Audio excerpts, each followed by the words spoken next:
अस्सलामुअलैकुम दोस्तों, उम्मीद है आप लोग खैरियत से होंगे। इस वीडियो में मैं 3 सबसे ज़्यादा पूछे जाने वाले सवालात का जवाब दूंगा। आज से पहले अक्सर लोगों का ये सवाल होता था कि क्या हमें कोरोना वायरस की अलामात हैं और कहीं हमें कोरोना वायरस की इन्फेक्शन तो नहीं है। लेकिन दुनिया को मालूम है कि ये जो वायरस है ये मुसलसल क्योंकि म्यूटेट करता है, तो पाकिस्तान जैसे गर्म इलाकों में वायरस की जो किस्म है वो बहुत ज़्यादा अमवात का बाइस नहीं बनती। तो इंतहाई खुश आइंद बात है कि बहुत सारे लोग अब ऐसे हैं जिनको ये इन्फेक्शन हुई और वो इससे सेहतयाब हो गए।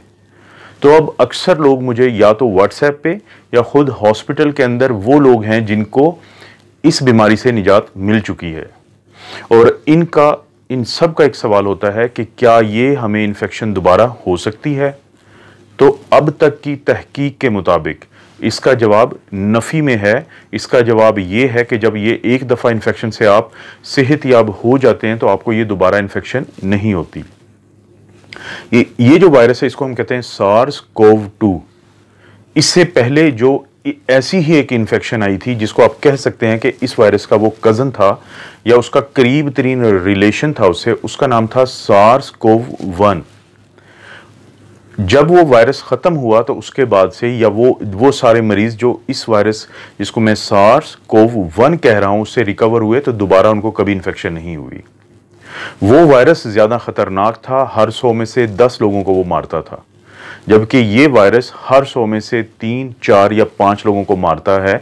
और इस चीज़ का इन्हिसार इस पे है कि इस वायरस की कौन सी किस्म है। जैसे कि अमेरिका, इटली और फ्रांस, जर्मनी में इसकी जो स्ट्रेन है वो बहुत ख़तरनाक है, और पाकिस्तान, इंडिया जैसे गर्म इलाकों में इसकी स्ट्रेन एक वीक स्ट्रेन है।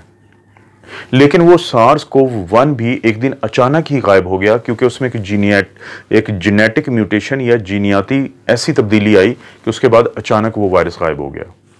इसी चीज़ का इंतज़ार साइंटिस्ट और डॉक्टर्स को है कि SARS-CoV-2 में भी एक ऐसी तब्दीली आ जाए कि वो अचानक इंसानों से चला जाए। ये वायरस पहले भी मौजूद था, ये चमगादड़ों में पहले भी रहता था, उनमें फ्लू करता था। एक दिन इसकी जो स्पाइक प्रोटीन है जो बाहर की तरफ निकली हुई होती है उसके अंदर एक जेनेटिक म्यूटेशन हुई, एक जीनियाती तब्दीली हुई, जिसके बाद इसका इंसानों के सेल्स के साथ अटैच होने का अमल शुरू हुआ और वहाँ से ये हमारे अंदर आ गया। और जब एक इंसान इन्फेक्ट हुआ तो उसके बाद एक से दूसरा होता गया और आज हम यहाँ खड़े हैं। तो आप सब लोग दुआ कीजिए कि जैसे SARS-CoV-1 में हुआ था कि अचानक उसमें एक जीनियाती तब्दीली आई और वो इंसानों की जान छोड़ गया, तो हो सकता है, और इस चीज़ के अमकानात हैं क्योंकि ये वायरस बहुत तेज़ी से म्यूटेट करता है या तब्दील होता है। तो आपके इस सवाल का जवाब ये है कि ये दोबारा इन्फेक्शन नहीं हो सकती। और साउथ कोरिया में जो शुरू में रिपोर्ट्स आई थी कि वो मरीज़ जो इससे सेहतयाब हो गए थे, जब उनको दोबारा इन्फेक्शन हुई है तो इसकी वजह सिर्फ और सिर्फ उनकी टेस्ट किट्स की ख़राबी थी, क्योंकि उनमें से किसी मरीज़ में ये अलामात दोबारा नहीं आई हैं। दूसरा सवाल ये पूछा जाता है कि मर्दों और औरतों में से ये इन्फेक्शन किसको कम मुतासिर करता है और इसकी वजह क्या है। अब तक की स्टडीज़ के मुताबिक मर्दों और औरतों पे जो तहकीक हुई है तो ख़वातीन या लड़कियां या फीमेल बहुत कम मुतासिर होती हैं इस वायरस से, और इसकी वजह फीमेल्स का जो हार्मोन है जिसको हम ईस्ट्रोजन कहते हैं उसकी वजह से होने वाली कुव्वत मुदाफ़ियत है। पिछले दिनों में जब एक तहकीक हुई तो पता चला कि 100 में से 15 ख़वातीन वो थीं जो हामला 100 जो स्टडी में ख़वातीन थी वो हामला थी, और उनमें से 15% वो थी या 15 ख़वातीन वो थी जिनको ये वायरस था। लेकिन उन 15 में से तकरीबन 90% ऐसी ख़वातीन थी जिनको कोई अलामात नहीं थी। और इसकी भी बुनियादी वजह यह है कि जब ख़वातीन हमल में आती हैं तो उनकी कुव्वत मुदाफ़ियत बहुत ज़्यादा बढ़ जाती है, और ना सिर्फ ये कि उनकी कुव्वत मुदाफ़ियत बढ़ जाती है और उनमें इम्यूनोग्लोबुलिन जी एंटीबॉडीज़ बढ़ती हैं, बल्कि ये एंटीबॉडीज़ बच्चे में भी शिफ्ट होती हैं प्लेसेंटा के थ्रू। तो जो बच्चा पैदा होता है वो भी इम्यून होता है, उसको भी ये इन्फेक्शन नुकसान नहीं पहुंचा सकती। लेकिन ये सारी ख़वातीन जिनके अंदर वायरस तो था लेकिन उनके मुदाफ़ती निज़ाम की वजह से उनको नुकसान नहीं पहुंचा रहा था, ये ख़वातीन दूसरों को ये वायरस मुंतकिल कर सकती हैं। इसलिए बहुत एहतियात की ज़रूरत है। और तीसरा और आखिरी सवाल वो ये है कि वो कौन सी 2 आदतें हैं जिनको अपनाने से आजकल के दौर में जब लॉकडाउन बहुत रिलैक्स हो चुके हैं, वो 2 कौन सी आदतें हैं जिसकी वजह से ये वायरस की से मुतासर होने के चांसेस बहुत कम हो जाते हैं। एक सबसे पहली आदत तो ये है कि आपने हर सूरत अपने हाथों को 20 सेकंड के लिए और दिन में कम से कम आपने 8 से 10 दफ़ा धोना है। और उसके अलावा आपने हाथ धोए बगैर अपने आंखों को, अपने नाक को और अपने मुंह को टच नहीं करना है।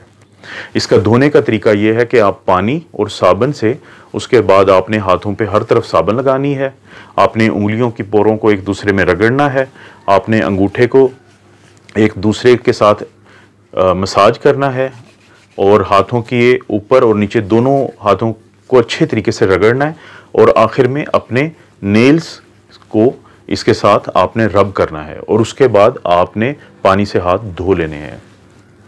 तो ये बहुत ज़रूरी है कि आप जो भी काम करें लेकिन अपने इस एरिया को टच करने से पहले आपने हाथों को 20 सेकंड के लिए लाजमी धोना है और यही आदत बच्चों में डालनी है। और दूसरा इंतहाई अहम है कि आप हर वक्त कोशिश करें कि जब आप घर से बाहर हैं तो आप फेस मास्क यूज़ करें, जो किसी भी किस्म का फेस मास्क हो सकता है। आप नोट करें ये तस्वीर, इसके 2 हिस्से हैं। एक हिस्से में आप गौर करें कि एक शख्स बातें कर रहा है और उसने फेस मास्क नहीं पहना हुआ। ये लेज़र लाइट की मदद से जब उसके मुंह से निकलने वाली जो हवा थी उसमें मौजूद जो रेस्पिरेटरी ड्रॉपलेट्स या उसके थूक में मौजूद वो ज़रात जिनके अंदर वायरस होता है उनको डिटेक्ट किया गया। तो आप अंदाज़ा कर सकते हैं कि ये जो ग्रीन आपको डॉट्स नज़र आ रहे हैं ये वो ड्रॉपलेट्स हैं जिनके अंदर वायरस है। लेकिन जब उसी शख्स ने, ये दूसरी तस्वीर पे गौर करें कि जब मास्क पहना हुआ है और वो बातें कर रहा है तो ये आपको ग्रीन डॉट्स तकरीबन ना होने के बराबर नज़र आ रहे हैं। तो ये फ़ायदा है मास्क को पहनने का। अगर आप ये 2 काम करते हैं, अपने हाथों को 20 सेकंड के लिए दिन में 8 से 10 दफ़ा धोते हैं और अपने चेहरे, आंखों और नाक को टच नहीं करना हाथ धोए बगैर, और साथ में फेस मास्क यूज़ करते हैं किसी भी किस्म का, तो आपके वायरस से मुतासर होने के चांसेस बहुत कम हैं। आप अपना और अपनी फैमिली का ख्याल रखें। अल्लाह आपको और आपके ख़ानदान को किसी भी किस्म की बीमारी से महफूज रखे।